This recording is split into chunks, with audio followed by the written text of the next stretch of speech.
பாப்பா நேவா ருக்வாட்டி அப்படின்ற ஹேஷ்டேக்கில் தான் இப்போ எக்ஸ் இணையதளத்தில் ரொம்ப வைரலாக போயிட்டுருக்கு. இதோட மீனிங் என்னன்னு தெரியுமா? போரை நிறுத்திய அப்பா. இங்கே யாரை போரை நிறுத்தின அப்பான்னு குறிப்பிட்றாங்க தெரியுமாங்க? அது நம்ம இந்திய பிரதமர் மோடியை தாங்க. இப்போ அவர் எந்த போரை நிறுத்தினாரு, எதுக்காக அவரை இப்படி தூக்கி கொண்டாடிட்டு இருக்காங்க அப்படின்னு பார்க்குறீங்களா?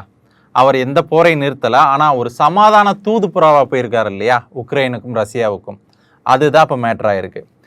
கிட்டத்தட்ட ஒரு வார இடைவெளியில் ஃபஸ்ட்டு சோவியத் யூனியனான ரஷ்யாவுக்கு போயிட்டு அதுக்கப்புறம் உக்ரைனுக்கு போகிறாரு. இது வரைக்கும் வரலாற்றில் நடைபெறாத ஒன்றுன்னு தான் சொல்லணும். ஏன் அப்படின்னா, ரெண்டு பகை நாடுகளை அடுத்தடுத்து ஒரே நாடு போய் சந்திக்கிறது அப்படின்றது ஒரு வித்தியாசமான ஒன்று தான். ஏன்னா இதில் யாராச்சும் ஒருத்தர் கூட தான் எல்லாரும் தொடர்பில் இருப்பாங்க, இன்னொருத்தவங்க கூட ஒரு எதிர்ப்பில் இருப்பாங்க, இல்லைன்னா மறைமுக ஆதரவில் இருப்பாங்களே தவிர்த்து பிரதமர் மோடி ஓப்பனப்பாகவே ரெண்டு நாட்டுக்கும் போயிருக்காரு. இது அவருடைய தைரியத்தை தான் குறிக்கிது. இல்லை ஒரு நாடு பகச்சுக்க இன்னொரு நாடு எதிர்ப்பா ஆயிருமே அப்படின்ற எந்த ஒரு கவலை இல்லாமல் ரெண்டு நாட்டுக்கூடயும் நான் சமாதானமாக தான் இருக்கேன், நாங்கள் எப்போதும் நடுநிலைவாதிகள் தான் அப்படின்னு இருக்காரு. சரி, ரெண்டு நாட்டுக்கூடயும் நடுநிலைவாதியாக இருக்கிறதேன்னு அவ்வளோ பெரிய கஷ்டமா அப்படின்னு நீங்கள் கேட்குறது எனக்கு புரியுது. ரொம்ப ரொம்ப கஷ்டம்.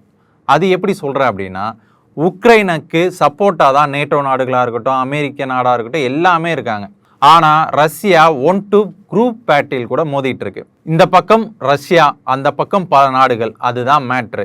இந்த சமயத்தில் ரஷ்யாவுக்கு ஆதரவாக போகாமல் உக்ரைன் கூட சேர்ந்துச்சு அப்படின்னா அமெரிக்கா போன்ற பல நாடுகளோட இந்தியா ஒரு சமரசமாகவும் ரொம்ப இணக்கமாகவும் இருக்கலாம்.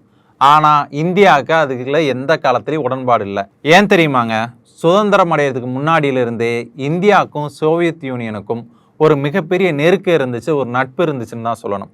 1991 அது உக்ரைன் பிரிஞ்சதுக்கு அப்புறமும் கூட இரண்டு நாடுகள் கூடயும் நட்புறவை தான் வளர்த்துட்டு வந்தாங்க.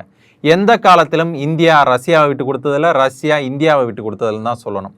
1970 காலகட்டத்துக்கும் அதுக்கு முன்னாடி காலகட்டத்துக்கும் இந்தியா பாகிஸ்தானுக்கு இடையிலையும் இந்தியா சீனாவுக்கும் இடையிலையும் ஒரு பாலமாக நின்று இந்தியாவை பாதுகாத்த ஒரு பொறுப்பு ரஷ்யாவுக்கு இருக்குது. ரஷ்யா கூடயும் சரி, உக்ரைன் கூடயும் சரி, இந்தியா எப்பயுமே நல்ல வாணிக நோக்கத்தோடு தான் இருந்திருக்கு. சொல்லப்போனால் ரஷ்யா கூட தான் இன்னும் நம்ம நெருக்கம்னு கூட சொல்லலாம். ஏன் அப்படின்னா, இந்தியாவுக்கான இராணுவ தளவாடங்களாக இருக்கட்டும், இராணுவ உபகரணங்களாக இருக்கட்டும், இன்ன வரைக்குமே ரஷ்யா தான் முதன்மை சப்ளையராக இருக்குது. பாபானே ருக்வாட்டி.